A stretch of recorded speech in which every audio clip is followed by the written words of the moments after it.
வணக்கம், நான் உங்கள் அபிமான யோகாம்பால் சுந்தர். இன்றைக்கி என்ன பார்க்க போகிறோன்னா, இது ஒரு இன்ட்ரெஸ்டிங் குழம்பு. என்னன்னு கேட்டேன்னா, இதை வந்து தஞ்சாவூர் சைட்லலாம் ரேஸ் குழம்பு அப்படிம்பா. ஏன்னு கேட்டேன்னா, அது இலையில் விட்டதும் அப்படியே குடுகுடுன்னு ஓடுமோ, அதனால் அதுக்கு பேர் ரேஸ் குழம்பு அப்படிம்பா. ஸோ இது திக்காகாது. ஸோ அதனால் இதுக்கு பேர் வந்து ரேஸ் குழம்புன்னு பேர். இதுக்கு வந்து ஒரு பொடி பண்ணணும். அந்த பொடி முதல்ல நம்ம எப்படி பண்ணுறதுன்னு பார்க்கலாம்.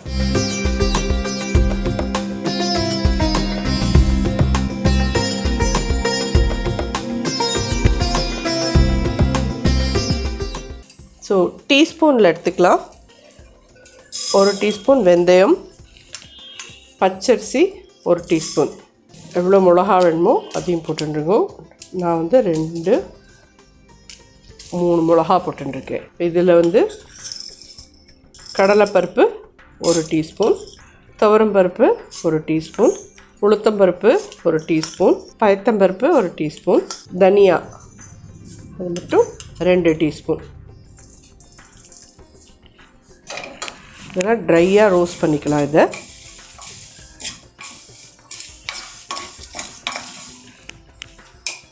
மிளகு ஒரு 1/2 டீஸ்பூன்.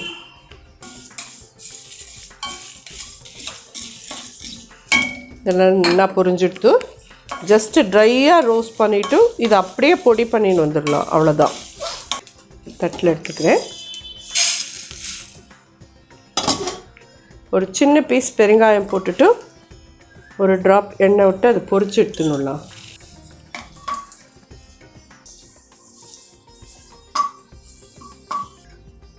ஓகே, இதையும் பொரிச்சிட்டோம். நம்ம இது எல்லாத்தையும் சேர்த்து நல்லா பவுடர் மாதிரி பண்ணின்னு வந்துடலாம். இது கொஞ்சம் ஆறினப்புறம் இதை பவுடர் பண்ணின்னு வரலாம். இப்போ நம்ம என்ன பண்ணலான்னா, இந்த ரேஸ் குழம்புக்கு ஒன்று வெண்டைக்காய் போட்டால் நல்லாயிருக்கும், இல்லைன்னா முருங்கைக்காய், இல்லைன்னா கத்திரிக்காய். இது 3 தான் நல்லாயிருக்கும். வேறு எந்த காயும் இதில் போட முடியாது. ஸோ நாம் இன்றைக்கி என்ன பண்ண போகிறோம் அப்படின்னு சொல்லி கேட்டீங்கன்னா, முருங்கைக்காய் போட்டு பண்ண போகிறோம். கொஞ்சம் தண்ணி விட்டுடலாம்.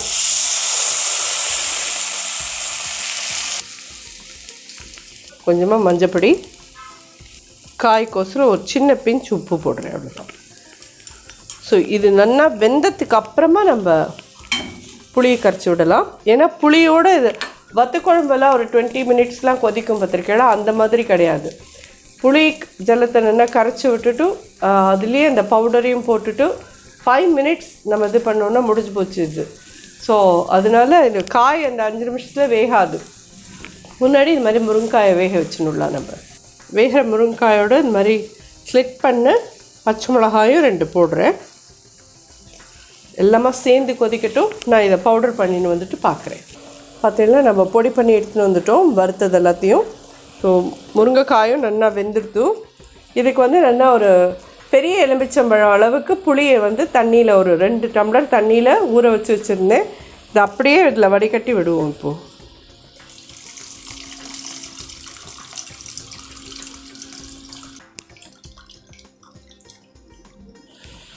இது குழம்புக்கு தேவையான உப்பு போட்டுருவோம்.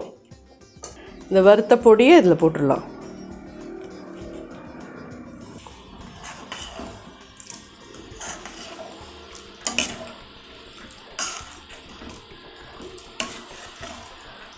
பார்த்தீங்கன்னா நம்ம இன்னும் தாளிச்சு கொட்டவே இல்லை. இதுக்கு இந்த குழம்பு ஒரு 5 மினிட்ஸ் எக்ஸாக்ட்லி கொதிச்சா போகிறோம். அதுக்கப்புறமா இறக்கி வச்சுட்டு மேலே தாளிச்சு கொட்டிக்கலாம். இல்லை முன்னாடியே நாங்கள் தாளிச்சு கொட்டுறோம் அப்படின்னாலும் அது உங்கள் சௌகரியம். புளிஜலை விட்டுருக்கோம். நல்லா கொதிக்கட்டும். ஒரு எக்ஸாக்ட்லி 5 நிமிஷத்துக்கு மேலே வேண்டாம். ஆக்சுவலி இந்த குழம்பு இவ்வளோ தான், ஒரு 5 மினிட்ஸ் தான் இது கொதிக்கணும். ஏன்னு கேட்டேன்னா, இந்த பச்சை புளி வாசனை போகிறதுக்கோசரம் தான், வேறு எதுவுமே இல்லை. எல்லாமே இந்த பொடி இடி எல்லாம் சேர்த்து போட்டு இது கொதிக்க விட்டோன்னா இதாகிடும். உங்களுக்கு ரொம்ப நீர்க்காக இருக்குது அப்படின்ற மாதிரி, உங்களுக்கு அவ்வளோ நீர்க்காக குழம்பு பிடிக்கலை அப்படின்ற மாதிரி இருந்தால் நீங்கள் வேணால் இன்னும் ஒரு 1/2 ஸ்பூன் கிட்டக்க அரிசி வச்சுக்கோங்க. ஆனால் இது இப்படி தான் இருக்கும். இந்த குழம்புக்கு பேர் ரேஸ் குழம்புன்னு பேர். அது இப்படி தான் பண்ணுவா. இது இப்படி தான் இருக்கும். இது பழைய நாடு டிஷ். நீங்கள் தஞ்சாவூர்காரெல்லாம் பண்ணுறது. வெண்டைக்காய், கத்திரிக்காய், முருங்கைக்காய் போட்டு பண்ணலாம். இது ரெடி ஆகிடுது. இப்போது மேலே வந்து நம்ம கடுகு தாளித்தோன்னா முடிஞ்சு போச்சு. இது ஏன்னா இது வந்து வத்தக்குழம்பு மாதிரி வத்தக்குழம்பு நீங்கள் எப்படியுமே சொல்ல முடியாது இது. ஏன்னா நம்ம எல்லா பருப்பையும் போட்டு இது வறுத்து அரைச்சி பண்ணியிருக்கோம். இது 4 பருப்பும் போட்டிருக்கோம், மிளகு போட்டிருக்கோம், மிளகா வத்தல் போட்டிருக்கோம், எல்லாமே போட்டிருக்கோம். இதில் அரிசி போட்டிருக்கோம், வெந்தயம் போட்டிருக்கோம். ஸோ இப்போ வெறும் ஜஸ்ட் கடுகு மட்டும்தான் தாளிக்க போகிறேன். ரெடி ஆகிடுது. அடுப்பை அனுப்பிச்சுட்றேன். குழம்போட கன்சிஸ்டன்சி பார்த்தீங்கன்னா இப்படி தான் இருக்கும். அதனால தான் நம்ம முன்னாடியே முருங்காயை வேக வச்சுக்கிறோம். அதே மாதிரி நீங்கள் வெண்டைக்காய்னா வதக்கி எடுத்துட்டுருங்க. முன்னாடியே கத்திரிக்காய் வெண்டைக்காய்லானா எண்ணெயை விட்டு வதக்கி எடுத்துட்டுருங்க.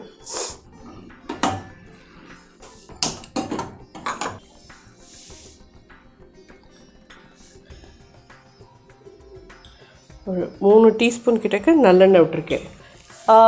உப்பு அதெல்லாம் உங்கள் சௌகரியம்.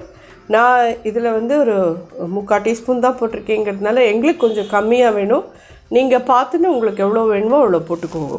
இந்த குழம்பு வந்து நம்ம எடுத்துருக்கிற இந்த அளவு குழம்பு நிச்சயமாக 4-5 பேர் சாப்பிட்லாம். ரொம்ப ஜோராக இருக்குது, வாசனையும் ரொம்ப நல்லா இருக்குது. ஒரு 1/2 டீஸ்பூன் கடுகு போட்டிருக்கேன். ஒரே ஒரு மிளகா வத்தல்.